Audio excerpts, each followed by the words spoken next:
आप सभी को नमस्कार, शुभ संध्या।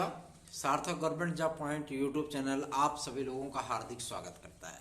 कैसे हैं आप सभी लोग? उम्मीद करता हूँ ठीक ठाक होंगे। ठीक ठाक है ना? चलिए, अच्छी बात है, ठीक ठाक रहना भी चाहिए। यदि आप इस चैनल पर नए हैं, किस चैनल पे? सार्थक government job point YouTube channel पे यदि आप नए हैं तो चैनल को सब्सक्राइब कर लीजिए, वीडियो को लाइक कर दिया करिए और बेल आइकन दबा करके रखेंगे तो आपको नोटिफिकेशन मिल जाएगा और आप उसे शेयर कर सकेंगे। यदि आप सभी लोग TET, CTET, super TET, KVS, TGT, PGT, LT, GIC, UP constable, खंड शिक्षा अधिकारी, यूपी ट्रिपल एससी आदि की भर्ती परीक्षाओं की तैयारी करते हैं तो सार्थक government job point YouTube channel का 100% सफलता की गारंटी वाला नोट्स आप अवश्य ही प्राप्त करें। और कुछ इम्पॉर्टेंट प्रश्नों की सीरीज हमारी उपलब्ध है आप सभी लोगों के लिए, जिसमें 2250 प्रश्नों की उत्तरमाला, मतलब वन लाइनर क्वेश्चन आप सभी लोगों को उपलब्ध कराए जा रहे हैं महज इतने में। ठीक है, आप सभी लोगों के लिए ये बहुत टॉनिक का काम करेगा। ठीक, इतना कोई बड़ी राशि नहीं होती है ना। तो जाहिर सी बात है कि आप सभी लोग 2250 प्रश्नों की इस महत्वपूर्ण सीरीज को प्राप्त करके अपनी सफलता को सुदृढ़ बना सकते हैं और नोट्स हमारे तो ब्रह्मास्त्र हैं ही।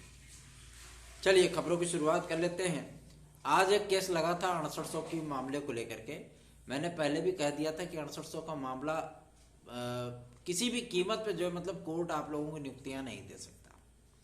जब तक विज्ञापन नहीं जारी होगा तब तक किसी भी तरीके से बैकलॉग भर्ती के माध्यम से किसी को नियुक्ति दे देना, फिर तो बहुत सारे लोग मांग उठाएंगे। फिर तो जनरल विद्यार्थी भी मांग उठाने लगेंगे कि हमको भी नियुक्तियां चाहिए। 34,390 सीटें होना और उसमें से 31,115 विद्यार्थी पास होना और 15,342 स्टूडेंट की नियुक्तियां होना, बाकी सारे के सारे बाहर हो जाना। आधे से अधिक सीटों पे जो है, मतलब ओबीसी, एससी, एसटी का कब्जा हुआ, फिर भी किसी भी सामान्य वर्ग के विद्यार्थी ने कोई सवाल जवाब नहीं किया। भाई, ये रिजर्वेशन है, अच्छी बात है, उन्होंने हमसे ज्यादा कॉम्पिटिट किया, मेहनत की और वो हमारी सीट ले गए। ठीक है, किसी ने कोई आपत्ति नहीं की, ये रिजर्वेशन है। लेकिन अगर किसी को बिना विज्ञापन के, बिना परीक्षा के, बिना रंग फिटकिरी के, बिना मेहनत के अगर चोखा दिया जाएगा तो जाहिर सी बात है हर कोई मांगेगा। फिर तो गवर्नमेंट के लिए मुश्किल हो जाएगी। और 69,000 पदों पर नियुक्तियां हो चुकी हैं पहले भी। गवर्नमेंट पहले ही डिक्लेयर कर चुकी है कि हमने 69,000 शिक्षक भर्ती कंप्लीट कर दी है। और ये 6800 वाला मामला चाहे कितना भी टिपिकल ले जाओ आप, इस पर नियुक्तियां नहीं होंगी। नियुक्तियां होनी होती ना तो अभी तक हो चुकी होती। ठीक है, और जब तक विज्ञापन जारी नहीं होगा, विज्ञापन जारी कब होगा? जब तक कि ये टेट और बीटीसी वाला मामला सॉल्व नहीं हो जाता, जब तक कि यूपी टेट नहीं होगा, क्योंकि 24 तारीख को इसकी सुनवाई लगी है, 28 तारीख तक आपका यूपी टेट का विज्ञापन आना है। ठीक है ना। और जो विद्यार्थी अभी सीटेट वगैरह की तैयारी में लगे हुए हैं ना, वो सीटेट में अगर 140, चूंकि उनके लिए बहुत मतलब टिपिकल्ट होता है, वो बहुत ज्यादा इसको जो मतलब टिपिकल्ट मानते हैं कि सीटेट बहुत कठिन होता है। सिर्फ 5%, 7% रिजल्ट पूरे इंडिया का आता है। ठीक है, तो जाहिर सी बात है कि विद्यार्थी इतना ज्यादा नर्वस हो जाते हैं सीटेट को लेकर के। सीटेट में है कुछ नहीं, आप लोगों को राइट कंटेंट चाहिए और किस तरीके का आपको तैयारी करनी है वो सार्थक government job point YouTube channel के नोट्स से आप लेकर के पढ़ लीजिए। 140 क्वेश्चन करके आएंगे। ठीक है ना, सीटेट की मैं बात कर रहा हूँ। चलिए आगे बढ़ते हैं, बात करते हैं आपके प्राथमिक शिक्षक भर्ती के लिए। तो आज प्राथमिक शिक्षक भर्ती को लेकर के हमारी जो एक्सपर्ट टीम थी, उन्होंने संदीप सिंह जी से मुलाकात की है, बेसिक शिक्षा राज्य मंत्री उत्तर प्रदेश शासन। उनसे बातचीत करने के उपरांत ये सारी चीजें डिक्लेयर की गई कि एडेड जूनियर को लेकर के उनका स्टैंड क्या है ना। क्योंकि एडेड जूनियर कंफर्म होनी चाहिए। बहुत सारे विद्यार्थी नर्वस हैं, परेशान हैं, भटक रहे हैं और 1 वर्ष से इंतजार कर रहे हैं। भाइयों बहनों, आप सभी लोगों के लिए मैंने बहुत प्रयत्न किया, तभी आपका रिवाइज्ड आंसर किए जारी हुआ, रिवाइज्ड रिजल्ट आया। ठीक है, अब कोई ये कह दे कि ये कोर्ट के माध्यम से हुआ, तो कोर्ट ने रिजल्ट जारी करने के लिए कहा जरूर था, लेकिन एक टाइम बाउंड नहीं किया था। अधिकारी निश्चिंत हो जाते हैं। ठीक है, जहां पे अगर कोर्ट ने उनको टाइम बाउंड नहीं किया तो अधिकारी एकदम निश्चिंत हो जाते हैं कि चलो भाई उस प्रक्रिया में लग जाएंगे, धीरे धीरे मीडिया में हाइप बना देंगे कि हाँ वो प्रक्रिया हम कर रहे हैं, बाकी कोर्ट का अनुपालन, आदेश का अनुपालन तो हो ही रहा है, फिर उसमें कोर्ट भी कंटेम्प्ट ऑफ कोर्ट नहीं लगाएगा, है ना, क्या दिक्कत है। लेकिन उनको ठेल ठाल के जो है मतलब आप लोगों का रिजल्ट जारी कराया गया और एक टाइम बाउंड पे जारी कराया गया। आपको जानकारी दे दी गई थी कि 6 सितंबर से 7 सितंबर तक आपका परिणाम जारी होगा, वो जारी हुआ भी, क्योंकि इतना मतलब जो है तंग कर दिया गया था अधिकारियों को, उन्होंने कहा भैया रिजल्ट जारी करके जीव छुड़वाओ यार, अब वही हुआ, है ना। अब कुछ लोग जो है मतलब इसमें राजनीति करने पर उतर आए कि मेरिट आदि को हम जारी करा लेंगे। हमने कहा एक बार कोशिश करके देख लो भाई, हर किसी को अपनी जो है मतलब कैपेसिटी जांचने का पूरा पूरा अधिकार है ना। तो एडेड जूनियर की जो प्रक्रिया है उस प्रक्रिया को आदरणीय मंत्री महोदय ने कहा है कि हम 15 तारीख के पहले इसको स्टार्ट कर देंगे और इसी दिसंबर में इसको कंप्लीट कर देंगे, ठीक है, इसकी फाइल क्लोज हो जाएगी। चलिए ये तो हो गया आपका बेसिक शिक्षा का। अब नई प्राथमिक शिक्षा भर्ती के संबंध में उनका क्या मानना है, देंगे अथवा नहीं देंगे, इस बारे में भी कुछ जानकारियां प्राप्त होनी चाहिए। तो उन्होंने कहा कि हमारे पास 68,000 से अधिक पद खाली हैं, ठीक है, अभी तक प्राप्त सूचना के अनुसार। और कुछ जो मतलब पिछली भर्तियों को अगर जोड़ दिया जाए तो हमारे पास टोटल पदों की संख्या 90,000 के ऊपर चली जाती है। क्योंकि कुछ पद रखे जाते हैं कि भाई मान लीजिए कि अगर कोई अध्यापक सर्विस करते हुए उसका निधन हो गया तो वो चला जाता है मृतक आश्रित में, ठीक है। और कुछ विद्यार्थियों के मतलब प्रमोशन आदि हो जाते हैं तो उससे सीटें रिक्त हो जाती हैं। क्योंकि अब पहले क्या होता था, पहले की सरकारों में कि 50% प्रमोशन के द्वारा और 50% नियुक्ति के माध्यम से जो है सीटें भरी जाएंगी। नियुक्तियां कभी होती ही नहीं थी, प्रमोशन के माध्यम से सारी सीटें अपर प्राइमरी में भर दी जाती थी, ठीक हो जाता था गचमच। पता लगे कोई गणित विज्ञान का शिक्षक है, उसको हिंदी और संस्कृत पढ़ा दोगे तो संस्कृत की तो ऐसी की तैसी कर ही देगा ना वो। अब उसको थोड़ी ना पता है कि ये सब क्या है, वो थोड़ी ना बता पाएगा। फिर वो एक संस्कृत का स्टूडेंट ही जब अध्यापक बनेगा तभी पढ़ा पाएगा, ठीक है। पता लगे कि अगर 42 प्रत्याहार की जगह पर वो 45 प्रत्याहार बता दे तो कोई गलत बात नहीं है, ठीक। 33 व्यंजन की जगह पर अगर वो 35 व्यंजन बता दे तो कोई गलत नहीं है। क्यों? क्योंकि उसको जानकारी नहीं है, स्पष्टता है। तो आपके एडेड जूनियर और जूनियर लेवल पर क्या शिक्षक भर्ती होगी, क्या भाषा शिक्षकों की भर्ती होगी, इसके संबंध में उनका कहना था कि इस पर पूरा क्राइटेरिया तैयार कर लिया गया है और 19,000 से अधिक पदों पर शिक्षक भर्ती निकाली जाएगी उच्च प्राथमिक स्तर की, ठीक है। और जो नए अध्याचन आपके एडेड जूनियर के आए हैं, क्योंकि कई नए विद्यालय एडेड जूनियर के मान्यता प्राप्त हुए हैं, जिसमें 183 विद्यालय नए आपके एडेड जूनियर के आए हैं। तो जाहिर सी बात है कि उसमें अगर पदों की संख्या देखी जाए तो तकरीबन 2200-2500 पद होते हैं, ठीक है। और चूंकि कई जैसी कॉलेजेस को भी मान्यता दी गई है उत्तर प्रदेश में, और लगभग 491 विद्यालयों को मान्यता दी गई है, ठीक है। तो अब मान्यता दी गई तो उसमें विद्यार्थियों का रजिस्ट्रेशन भी हुआ, लेकिन जिसमें से आप लोगों को केवल 98 विद्यालय ऐसे मिलेंगे, मतलब जो जीआईसी कॉलेजेस हैं, जो कि जीजीआईसी कॉलेजेस हैं, ठीक है। जीजीआईसी कॉलेज का मतलब होता है गवर्नमेंट गर्ल्स इंटर कॉलेज, है ना, मतलब जहाँ पर केवल लड़कियाँ पढ़ती हैं, लड़के नहीं पढ़ सकते, लड़के केवल राजकीय विद्यालयों में पढ़ते हैं, ठीक है। तो वहाँ पे जो कॉन्सेप्ट होता है कि भाई वहाँ पे कई विद्यालयों में ताले तक नहीं खुले, पूरा शैक्षिक सत्र बीत गया, बोर्ड का एग्जाम होने चल रहा है 3 फरवरी से, ठीक है। 3 फरवरी से बोर्ड का एग्जाम आप लोगों का 25 फरवरी तक बोर्ड का एग्जाम ही चलेगा, हाई स्कूल और इंटर का पेपर। उसके बाद 2 से 3 दिन इस महीने में फरवरी में बचता है, उसी में आपका प्रवक्ता होगा। प्रवक्ता मतलब पीजीटी, जो आपका माध्यमिक शिक्षा सेवा चयन बोर्ड से आता है। टीजीटी आदि को लेकर के सारी बातें हुई, सब चीजों को स्पष्ट किया गया। और इसके बाद एलटी ग्रेड और जीआईसी प्रवक्ता की भर्ती अभी तक क्यों मतलब विज्ञापन नहीं जारी हुआ है, इसके संबंध में आज माध्यमिक शिक्षा मंत्री को पकड़ा गया और उनसे सारी चीजें स्पष्ट की गई कि आखिर अब क्या समस्या है। अधिकारी क्यों फाइल पे साइन करके आगे नहीं बढ़ाना चाहते हैं, आखिर वो साइन इतनी भारी क्यों है, इस संबंध में भी जानकारी आप स्पष्ट करिए।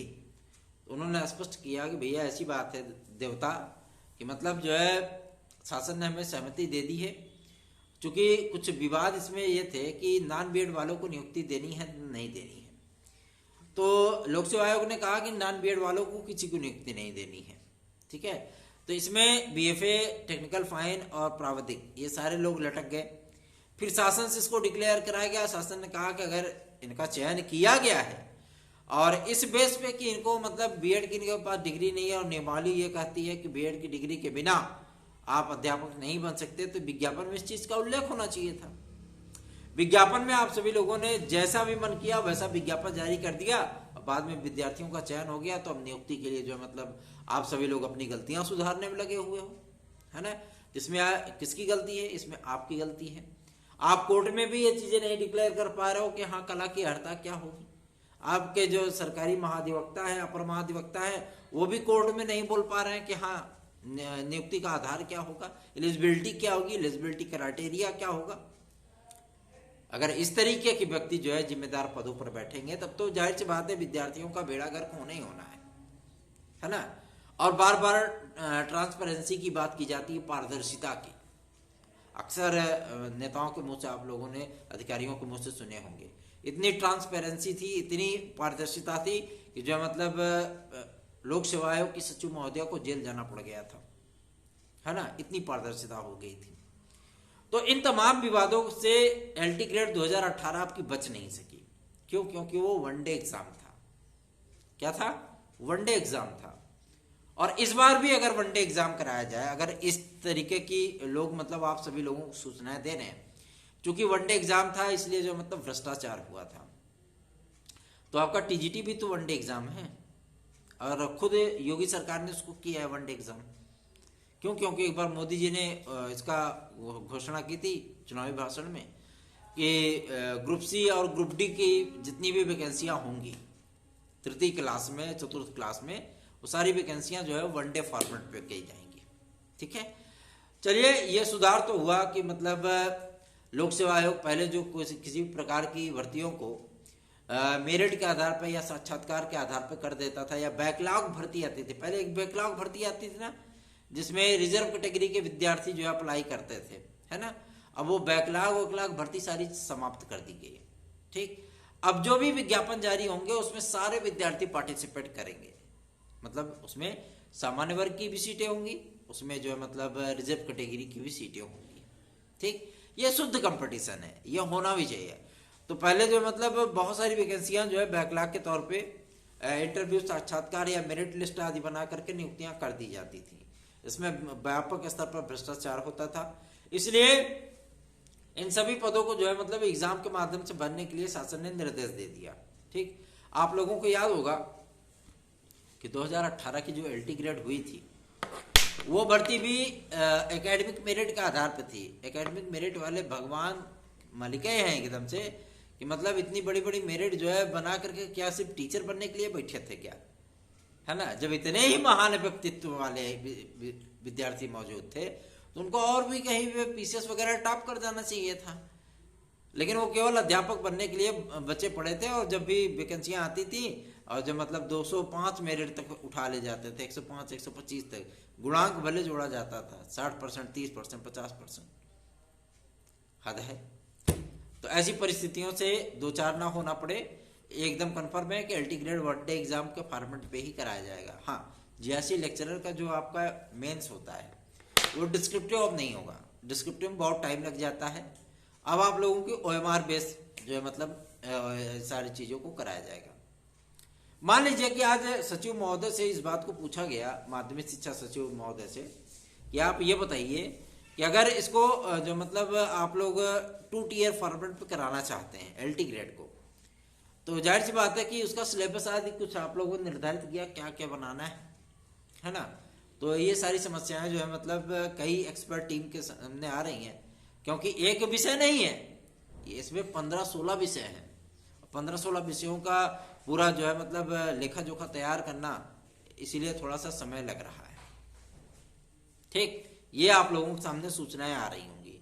प्रभु ऐसी कोई बात नहीं है, आप लोगों के लिए जो मतलब सीटें रिजर्व रखी गई थी, मतलब कुछ वेटिंग लिस्ट के लिए भी रिजर्व रखी जा रही हैं सीटें। अच्छी बात है कि 5 विषयों की वेटिंग लिस्ट आनी है, जिसमें आपका गणित है, हिंदी में कोई पद नहीं आएंगे, अंग्रेजी है, ठीक है, और संस्कृत में भी कोई पद नहीं आएंगे, सामाजिक विज्ञान है, कला है, ठीक है, और आपका एक विषय है गणित।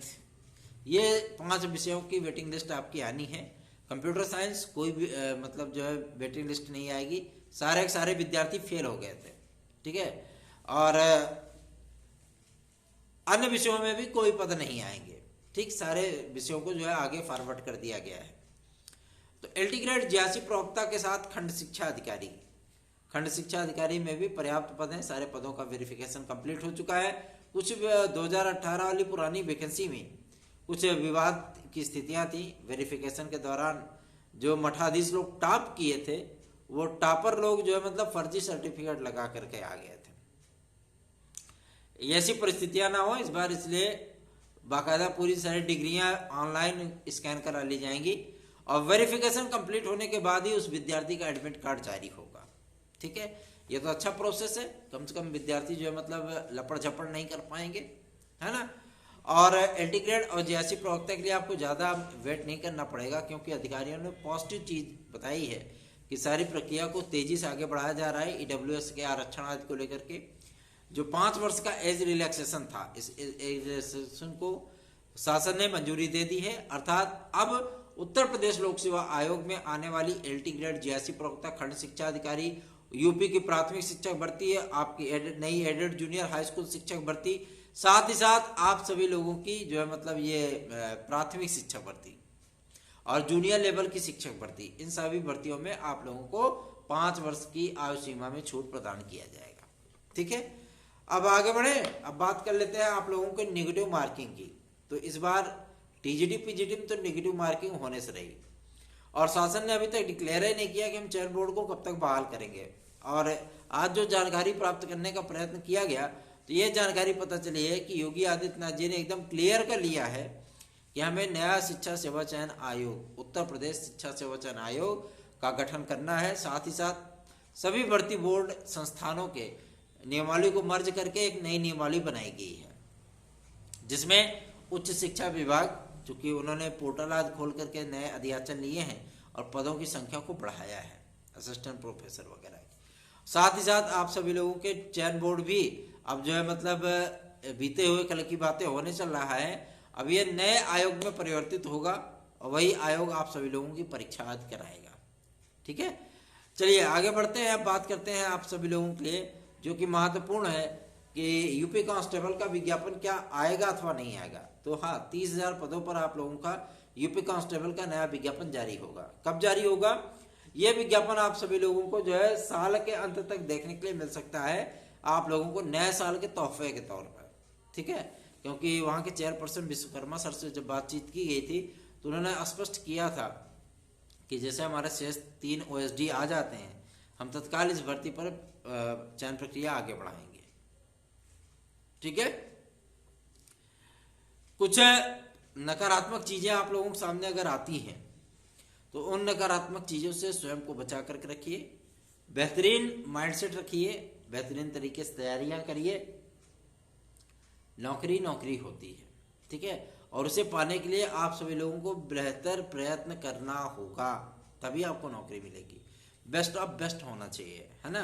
तो इसलिए सार्थक government job point YouTube channel subscribe कर लीजिए, थोड़ा सपोर्ट करिए, ताकि हम भी आप सभी लोगों के लिए कार्य करके आप लोगों की समस्याओं का निराकरण कर सकें। धन्यवाद, शुभ रात्रि।